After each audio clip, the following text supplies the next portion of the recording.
Hello and welcome to State of the Union. I'm Stefan Grobe in Brussels. Since Wednesday, America has a new president, and the world breathed a great sigh of relief. For starters, mutual respect and decency are back. Politics doesn't have to be a raging fire that destroys everything in its path, Joe Biden said. Many Americans were thrilled to hear those words, and so was almost the entire political class in Europe. And in that, nobody was clearer and more honest than the EU Commission president. This new dawn in America is the moment we've been waiting for so long. Europe is ready for a new start with our oldest and most trusted partner. It looks like the new administration is ready too. Joe Biden took a moment to address the world directly, something rather unusual for a new president in his inaugural address. But after 4 years of irritation, mistrust and confrontation, he must have felt compelled to do so. So here's my message to those beyond our borders. America has been tested, and we've come out stronger for it. We will repair our alliances and engage with the world once again, not to meet yesterday's challenges, but today's and tomorrow's challenges. So there's a lot at stake, but what can we expect? Where is Europe in Joe Biden's thinking? To get a better understanding, I'm now joined by Alexandra de Hoop-Scheffer, the director of the Paris office of the German Marshall Fund. Welcome to the program. Thank you. Thank you. It's great to be with you. So this was an inauguration unlike any other before and full of political symbolisms. What are your main takeaways?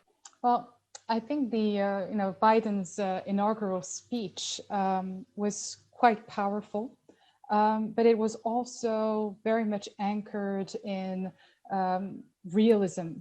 It was a very realistic picture and understanding of today's state of America.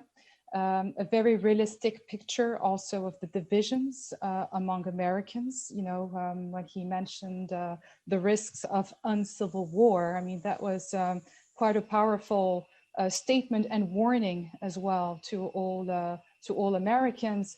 And it was also very realistic in terms of his understanding of the heavy and complex challenges ahead of him. Now, the other thing I really take from his speech and the inauguration day in general is obviously the absence of Donald Trump, right? Many analysts believe that in terms of foreign policy, the Biden administration will be an Obama do-over, an Obama 3.0. Do you share that assessment? Absolutely not. Absolutely not. What to me is particularly striking is the way he framed his foreign policy, calling it a foreign policy for the American middle class. And now that tells you a lot about how he's going to continuously articulate US international engagements with what does it mean for the American middle class. And so you will not immediately see an American administration wanting to sign new trade deals. You will see a much more prudent American foreign policy and always looking at what impact, what does it cost, what will it cost America to get re-engaged in this multilateral organization or to sign this new trade deal. On transatlantic relations, it's hard to imagine that Biden will just go back to the good old days before Trump. What will be Biden's European agenda? Well, I think he realizes that in terms of international priorities, Europe is the indispensable partner. When you look at Biden's priority today, be it the COVID crisis, the economic recovery, be it climate change, and we've all seen, he signed this executive order to signal that the United States would re-engage the Paris Climate Agreement, which is a significant decision that he took, and that obviously Europeans are extremely happy about. But on all of these key, I would say, policy areas, Europeans are at the core of that agenda. And so what I see happening is definitely a quite natural pivot to Europe when it comes to designing US foreign policy. With Brexit now in full force and with Angela Merkel on her way out, Who will be Biden's go-to partner in Europe? I think there is not one single answer to that question. It will probably it will be and.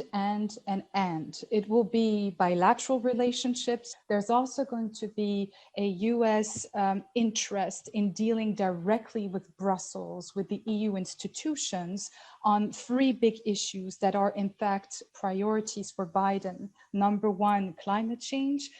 Number two, of course, the COVID crisis. And number three, digital issues, where the EU has an increasing influence on these issues. Very interesting thoughts there, Alexandra de Hoop-Scheffer from the German Marshall Fund in Paris. Thanks for coming on today. Thank you.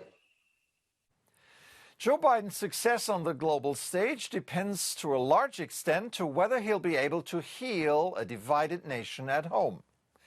And this depends on whether Donald Trump remains out of sight, politically speaking. At the Musée Grévin in Paris, this has already become a reality. The wax statue of Trump has been unceremoniously scrapped. The maintenance of the statue was expensive. Trump's hair had cost a lot. And visitors had a penchant for poking a finger in Trump's nose for selfies, resulting in repeated repairs of the statue. The museum hopes that people will be more careful with Biden's bust. That's it for this edition. I'm Stefan Grobe. Thank you for watching. Have an excellent week.